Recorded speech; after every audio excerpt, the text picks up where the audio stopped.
In this video, we're going to walk through the process of developing a research question using an example topic. So step 1, choose a topic. Step 2, ask questions about your topic. So you want to talk about education, that's great, but what about it? We need to narrow it down a little bit. So asking some questions about it can help. So what about education? Are you interested in early childhood education? Are you interested in college education or community college education? And who cares about this topic, right? Are you thinking mostly about teachers or about students or about people who design textbooks? In what context are you thinking about this topic? Are you thinking about education today or education in Burma or education in 1965? When and where you're thinking about your topic can help you develop that question. And most importantly, for what purpose, right? So why are you thinking about education? What is it about it that intrigues you and makes you interested? And often the research question, as you will see, will start with that how, why piece. So here are some examples with this topic. So what about it? Well, let's say we could talk about the cost of textbooks, tuition rates, student loan debt, graduation rates, access or equity, right? You can do a lot of brainstorming at this point where you're really thinking about the different things related to your topic, like making it more specific, right? And then you want to think about who cares about this. So let's say if we're thinking about, sort of the cost of education, parents care about this, low-income students care about this, teachers care about this, students with disabilities, first-generation students. Who specifically are we talking about as being impacted by the specific subject that you're looking at? And then again, in what context, right? Are we talking about right now? Are we talking about a hypothetical future? Are we talking about in the recent past? Are you going to do some comparisons between different times? And for what purpose?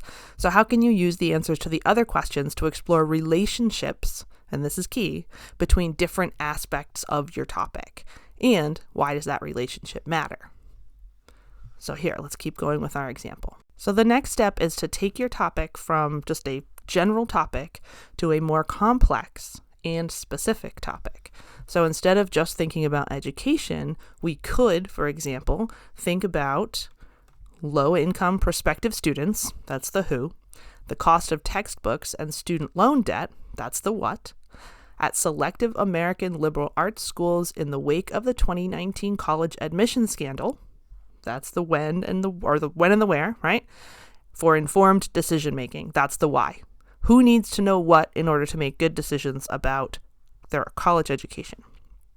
Or you could write about first-generation college students and the admissions process at selective Canadian STEM programs in the early 21st century, right? It's still got all of those pieces, but it would be a totally different paper. And one more example, you could write about female students of color and changes in the gap in graduation rates at access-oriented colleges in the Northeast from 1980 to the present. Again, it's answering all of those different questions in order to take your topic from something that is big and general to something more specific that you can ask a question about. Step 4, getting the wording right. So now we have our complex topic, but in all the examples we just looked at on the previous slide, they're kind of a hot mess, right? So now we have to take our idea and rearrange the words into a sentence that asks a question and has internal logic. So one thing is connected to the next thing, right? We want to think about those connections between the different parts of our sentence or question. We're going to use the first example about the cost of textbooks and selective American colleges and ask 3 different potential questions to sort of try them out, right? So why isn't the cost of textbooks factored into total student debt load for low-income students accepted into selective American liberal arts colleges in the wake of the 2019 college admission scandal? How has the 2019 college admission scandal impacted the ways in which low-income students accepted into selective American liberal arts colleges consider the cost of textbooks when estimating future student loan debt? How can better understanding the relationship between the cost of textbooks and student loan debt at selective American liberal arts colleges benefit low-income prospective students in the wake of the 2019 college admission scandal? one thing to notice about all of these questions is that they start with either why or how. And that's important because a good research question usually starts with one of those two things, so you should probably aim for that. So, you have a research question. Now what? And this is why this matters. So, the first thing you need to know is that spending time getting this part right will make the rest of the process a lot easier. Your research question is going to serve as your roadmap for the entire project, and I'll show you how in just a minute. Remember that you put it together, and so you can take it apart, right? You're going to use each of those pieces of your research question as a guide for your research. So instead of searching for education and being either overwhelmed with a ton of different stuff or finding nothing that is relevant to what you had in your brain, you can search for each piece of that, right? So you can find information. Well, I'll show you an example in a second. You can use it to create complex search strings, which we'll talk more about in the coming weeks. And in the final research paper, your thesis will end up being the answer to this question. And don't forget, the research process is non-linear, so this question can change as you go, and that's totally fine. So now that we've walked through the process of developing that question, I want to show you how your question can help you generate search terms, which will in turn help you find really good stuff to use in your paper.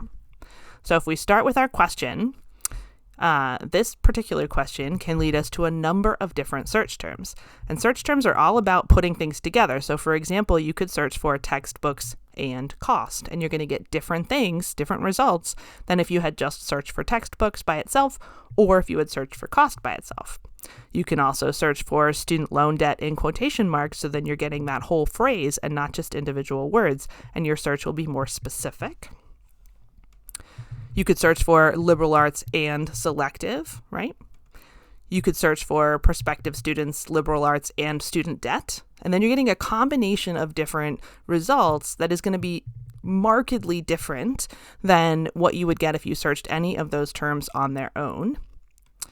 You could search textbook cost and student loan debt, and liberal arts colleges and student loan debt.